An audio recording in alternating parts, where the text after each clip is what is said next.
In the last video, we considered how if a were a base, the square root of a could be expressed as a to the 1/2, which in our terminology we should think of as a half factor of a. If you think of it that way, it's very easy to work with it. Two half factors will give you a whole factor.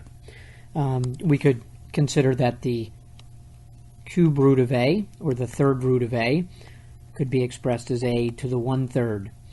The fifth root of a could be expressed as a to the 1/5 power.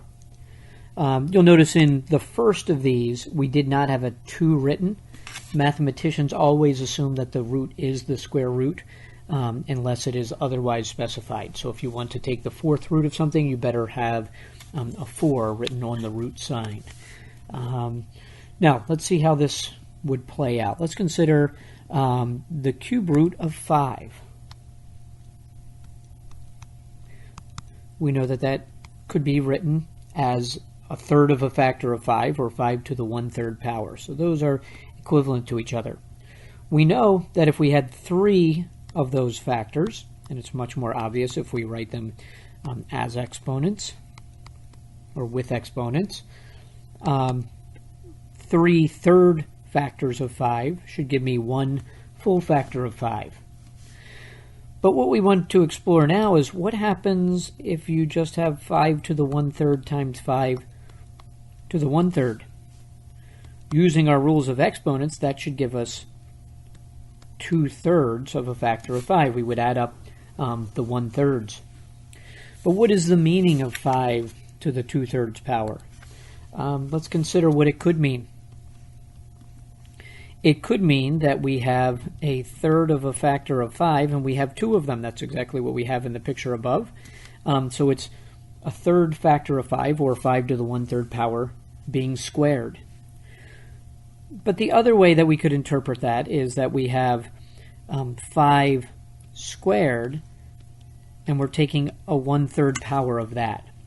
Either one of these options is fine, because we had a rule of exponents before that said, we called them a law. There was a law of exponents that said a of m to the n power would equal a to the m times n power. Now, because multiplication is commutative, we could say this is a to the n times m power. And since we have switched things around, we could say that this is a to the n all to the mth power.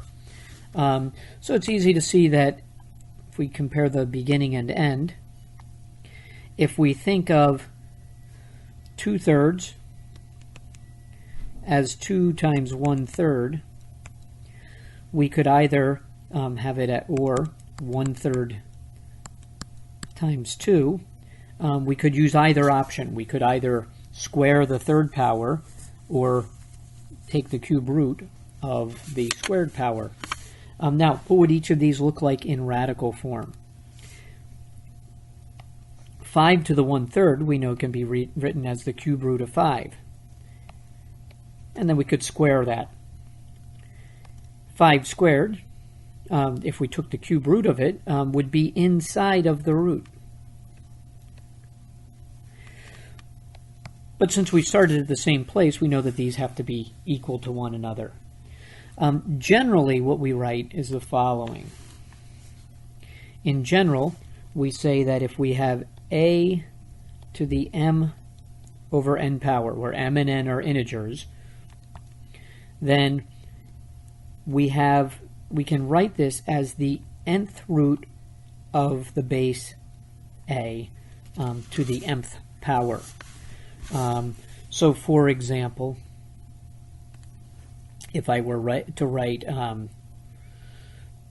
4 to the, let's say, 5/7 power, that would mean I would be taking, the 7th root of 4 raised to the 5th power. Now let's consider a couple of implications of this. Clear this out. based on what we just talked about, if I had a variable x to the 2/3 power, that would mean that we would be taking the cube root of whatever the number x was squared.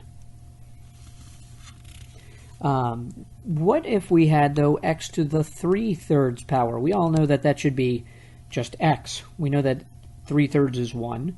But let's put it into our formula. That means we have the cube root of x cubed. We could rewrite that. Now, since we have three factors, we could write this as 3 times x times x times x. Since the same factor appears 3 times under the cube root, that can be factored out. Let's consider a specific example. Let's say if x equals 2,